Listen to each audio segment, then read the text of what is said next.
cost $200–300 billion, and they want to run them all of the time. So we can't use intermittent resources. That's always on.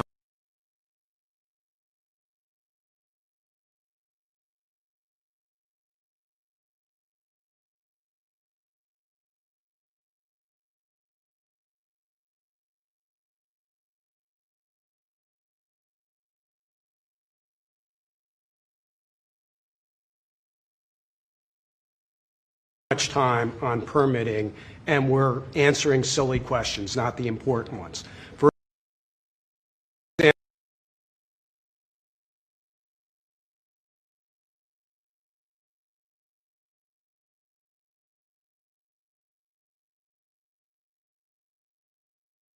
NRC to do an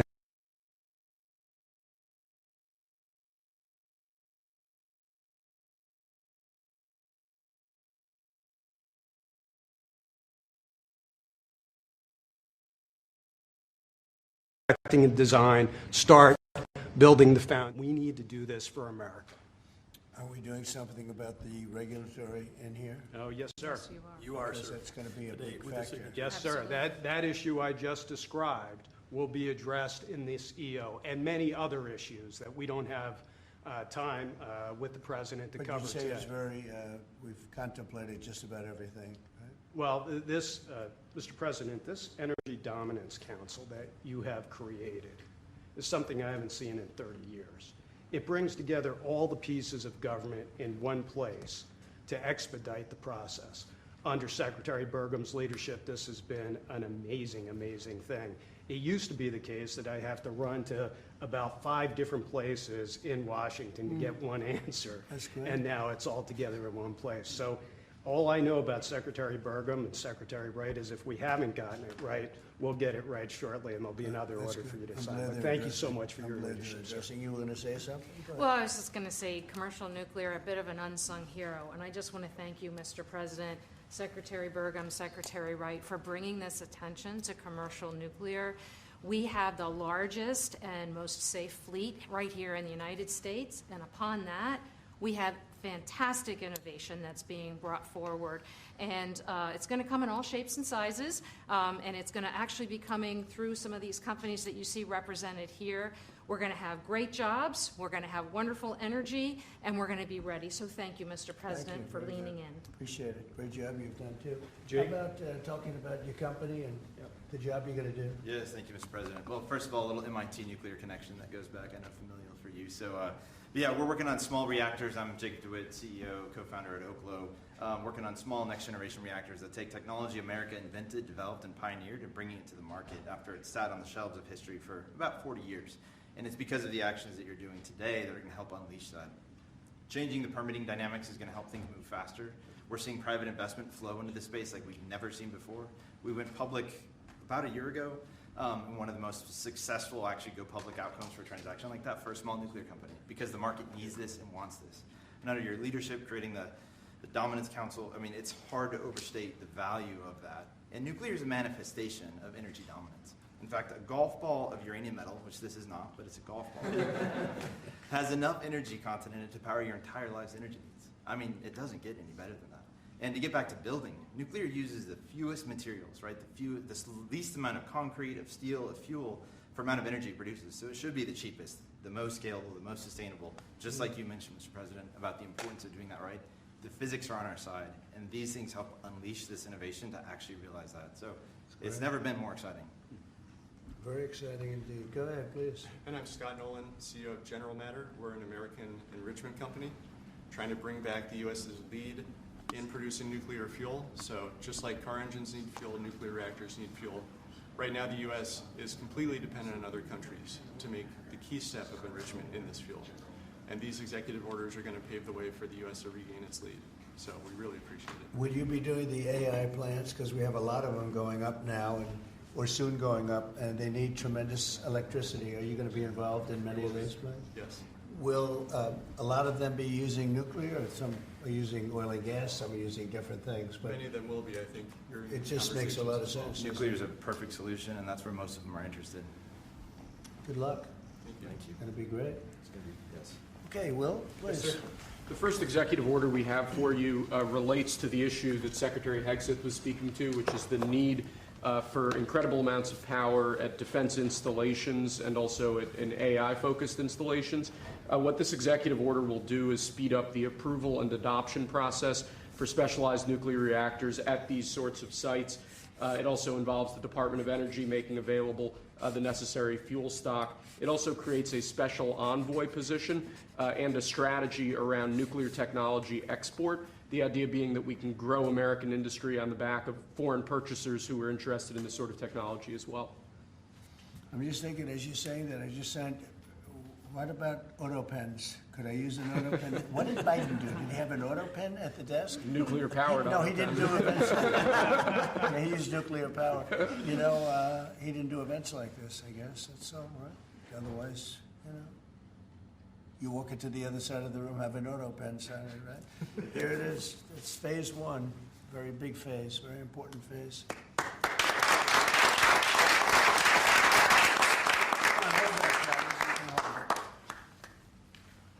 Sir, this next executive order is intended to reform the Nuclear Regulatory Commission. You heard a few of the people here speak about the complex regulatory processes that have really held the nuclear industry back.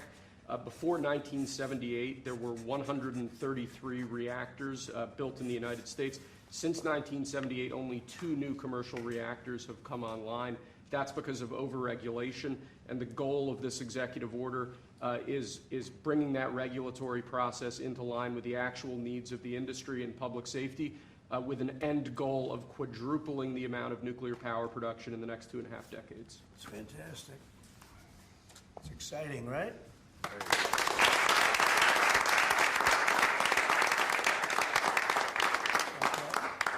There you go. This next executive order relates to nuclear reactor testing, sir. The degree of overregulation and governmental inaction in this space in particular has had the effect of throttling development of new, highly modernized nuclear reactors that could really revolutionize the field of nuclear power generation. So this executive order, it orders a revised regulatory process to speed this whole process while preserving, obviously, core safety concerns. It also creates a new pilot program with an expectation that we will have 3 new experimental reactors online by July 4th next year. It's amazing. That's exciting.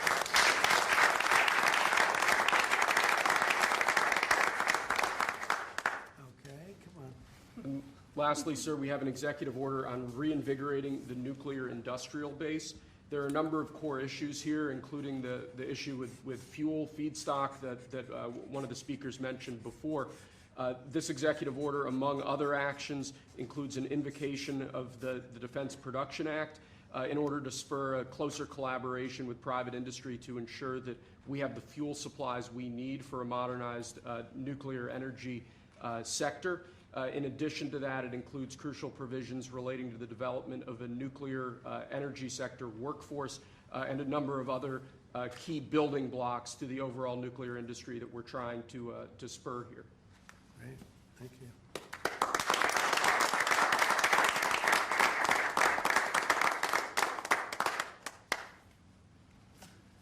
We have one more for you here, sir. This doesn't directly relate to nuclear energy, but it's on a similar subject.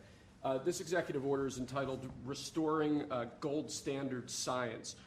One of the issues that we've had in recent decades is that government policy has been made on the back of junk science, scientific studies and findings that have included conflicts of interest or scientific misconduct.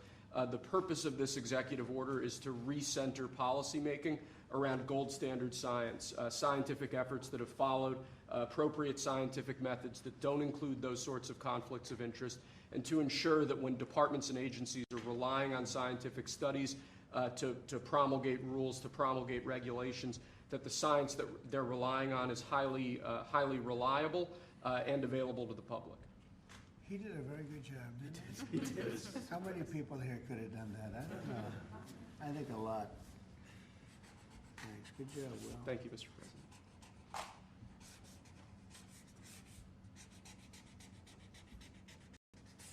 Is that it? That's all we have for you now, sir.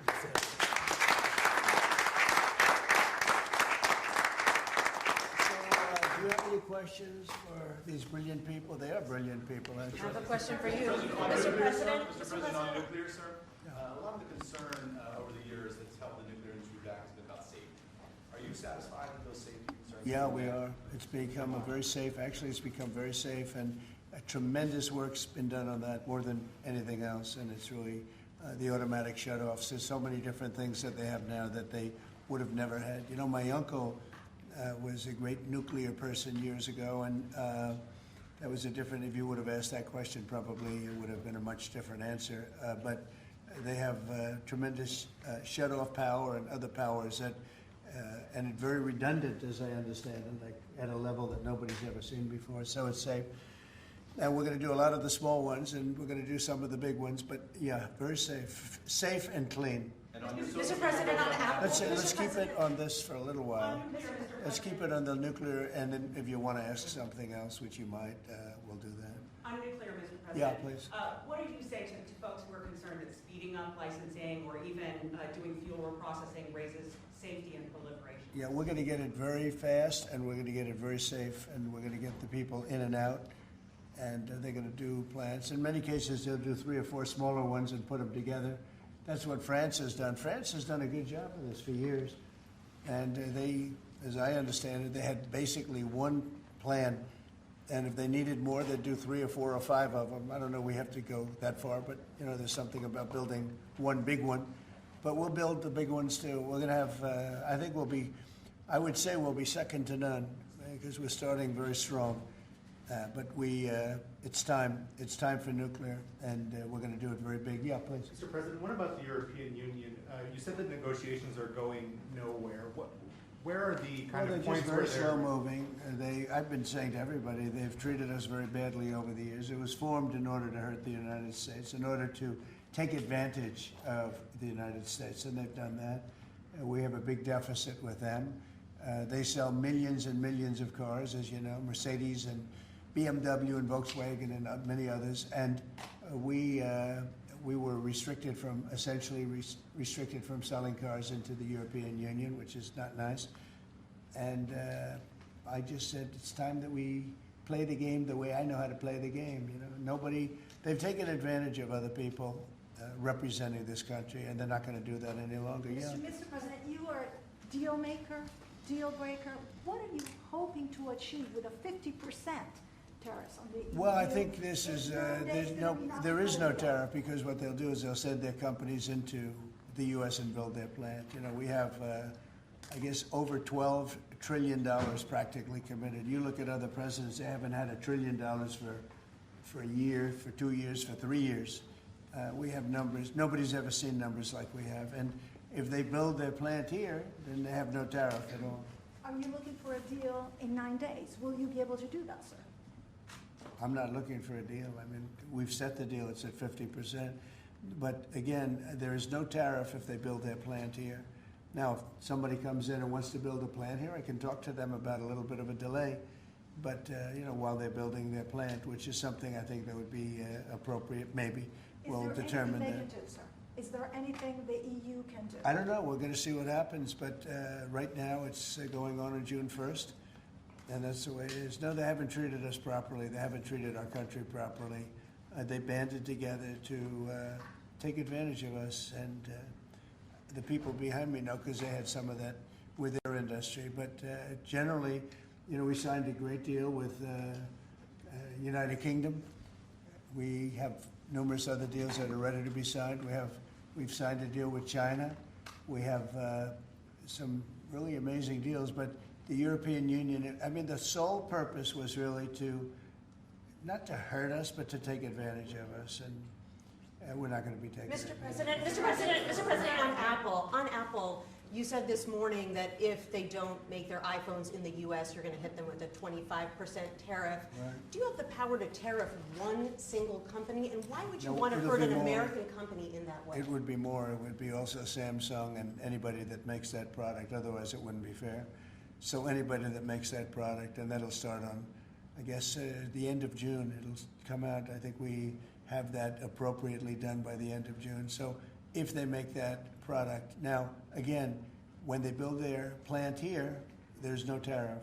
So they're going to be building plants here. But I had an understanding with him that he wouldn't be doing this. He said he's going to India to build plants. I said, that's okay to go to India, but you're not going to sell into here without tariffs. And that's the way it is, yeah. But why would you hurt an American company that way? What makes you confident, sir, that Apple can build in the United States at a price that American consumers? Oh, they can, no, they can. And a lot of it's so computerized now. These plants are amazing if you look at them, but they can do that. And, actually, as you know, Apple's coming in with $500 billion.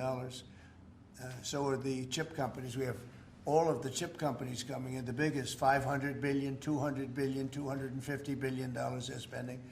But we're talking about the iPhone now. And, the iPhone, if they're going to sell it in America, I want it to be built in the United States.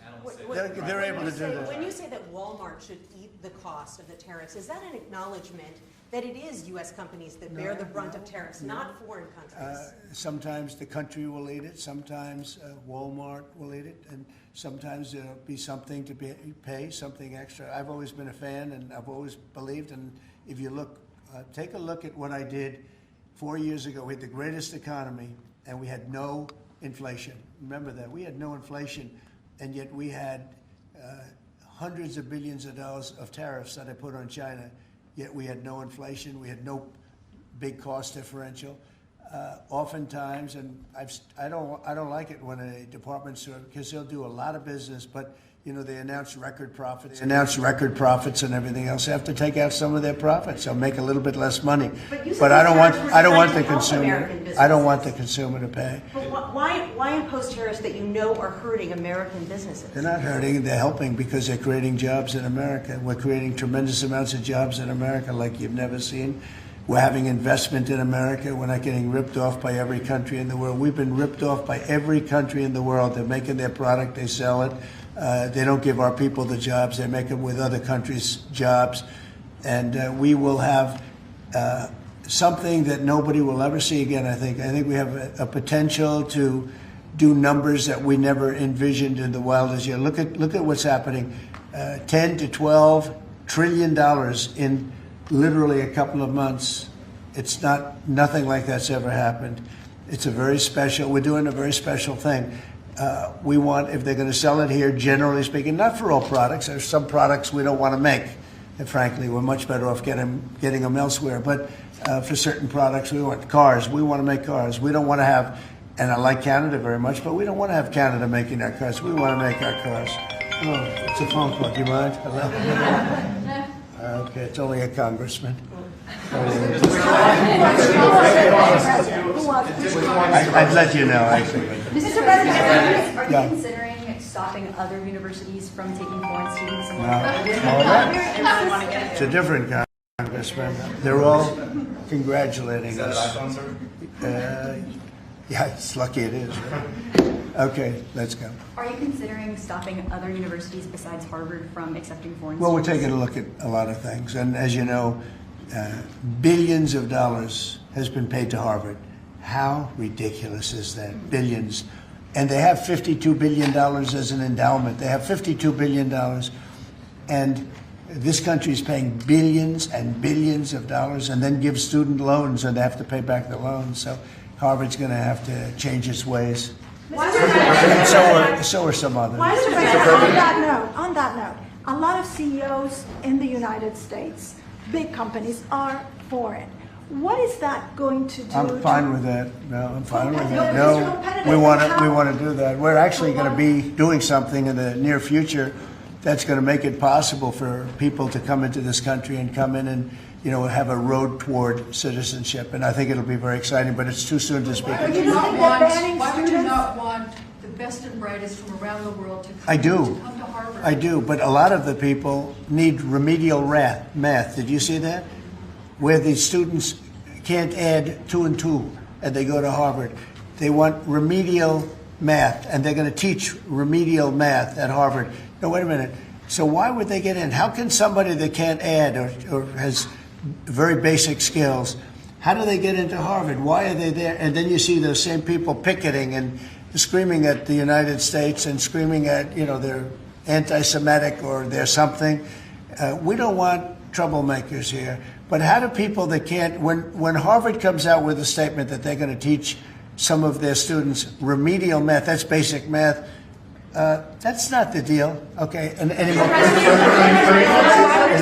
there other countries you're considering shortening the 90-day pause on tariffs for? And then are there specific steps you're looking for the EU to take? We're doing well. We have a lot of requests, and you don't have the people to handle it, frankly. Everybody wants to make a deal. I'm sure now the European Union wants to make a deal very badly, but they just they don't do it right. They don't go about it right.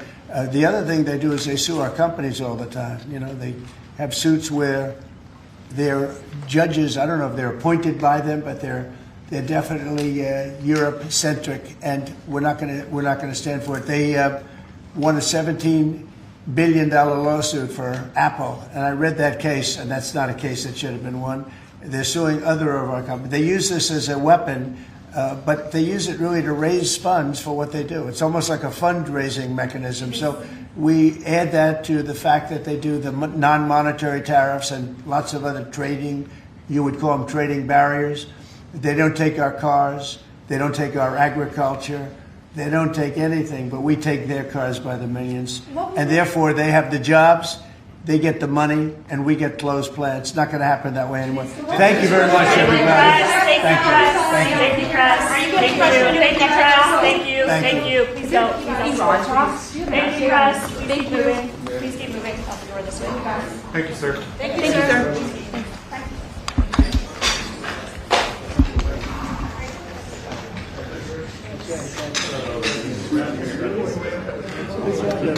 You think that's fun? You think that's easy? Huh?